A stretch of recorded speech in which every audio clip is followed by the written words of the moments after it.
जब दहशतगर्द किसी मुल्क पर हमला करते हैं तो निशाना सिर्फ इमारतें नहीं बल्कि इंसानियत, अमन और सच भी बनते हैं। ऐसे में दुनिया की नजरें सिर्फ सिक्योरिटी इदारों पर नहीं बल्कि मीडिया पर भी होती हैं, क्योंकि मीडिया ही वो जरिया है जो हकायक को दुनिया के सामने पेश करता है। लेकिन बीबीसी जैसा एक आलमी खबरसां इदारा दहशतगर्दी जैसे वाज़ेह जुर्म की रिपोर्टिंग में ऐसी जबान इस्तेमाल करे जो हकायक को धुंधला दे, तो फिर सवाल सिर्फ एक खबर पर नहीं बल्कि उस इदारे की सहाफती गैर जानिबदारी, अखलाकियात और जिम्मेदारी पर भी उठते हैं। कराची में रेंजर्स हेडक्वार्टर्स पर जमातुल अहरार के दहशतगर्दाना हमले के बाद बीबीसी की रिपोर्टिंग ने एक नई बहस को जन्म दे दिया। मीडिया एक्सपर्ट्स के अकॉर्डिंग रिपोर्ट में हमलावरों को वाज़ेह तौर पर दहशतगर्द करार देने की बजाय सिर्फ शिद्दत पसंद जैसे अल्फाज इस्तेमाल किए गए, जबकि बाज मकामात पर उनके लिए एहतराम आमेज अंदाज़े खिताब भी इख्तियार किया गया। दहशतगर्दी जैसे संगीन जुर्म की रिपोर्टिंग में इस किस्म की मुबहम और नर्म जबान सहाफती जिम्मेदारी से मुताबिकत नहीं रखती और अवाम में गैर जरूरी इबहम पैदा करती है। इसके साथ ही ये सवाल भी उठाया जा रहा है कि क्या अफगानिस्तान में पाकिस्तान मुखालिफ मज़ामीन की अशात और पाकिस्तान से मुतल्लिक मखसूस नोयत की रिपोर्टिंग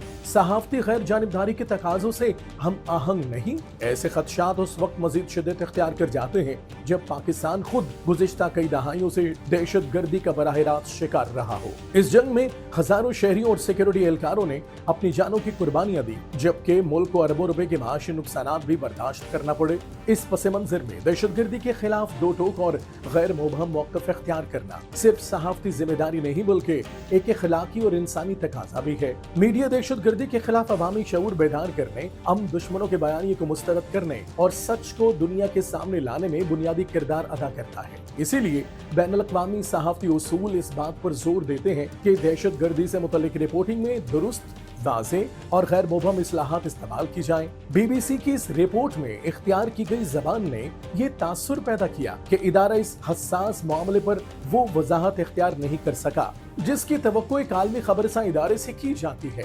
बाज मुबस्सरीन ने यहाँ तक सवाल उठाया कि क्या ऐसी रिपोर्टिंग दहशतगर्द अनासर के बारे में गैर जरूरी नरमी का तासुर पैदा नहीं करती? ये पहला मौका नहीं जब बीबीसी की रिपोर्टिंग पर सवालात उठे हों। अगरचा बीबीसी को अक्सर आलमी सहाफत का एक मोतबर इदारा समझा जाता है, लेकिन मुख्तलिफ बैनुल-अक़वामी तनाज़ात में इसकी रिपोर्टिंग मुसलसल तनक़ीद की इज़्ज़त में रही। 2004 से 2006 के दौरान मशरिक़ वस्ता से मुतल्लिक बीबीसी की रिपोर्टिंग का जायजा लेने के लिए तैयार की गई बेलन रिव्यू कई बरस तक कानूनी तनाज़ात का मौजू बनी रही। इस रिपोर्ट की इशाअत पर इख्तलाफात ने बीबीसी के अदालती मयार और गैर जानबदारी से मुतल्लिक पुराने सवालात को दोबारा जिंदा कर दिया। इसी तरह कश्मीर के मामले पर भी बीबीसी की रिपोर्टिंग को मुख्तलिफ हल्कों की जानिब से तनकीद का सामना करना पड़ा। गजा की सूरत हाल पर रिपोर्टिंग के दौरान भी बीबीसी को इदारती फैसलों और रिपोर्टिंग की दुरुस्तगी के हवाले से शदीद तनकीद का सामना करना पड़ा, जिसके बाद इदारे को दाखिली सतह पर अपने इदारती तरीक़ाकार के जायजा लेना पड़ा।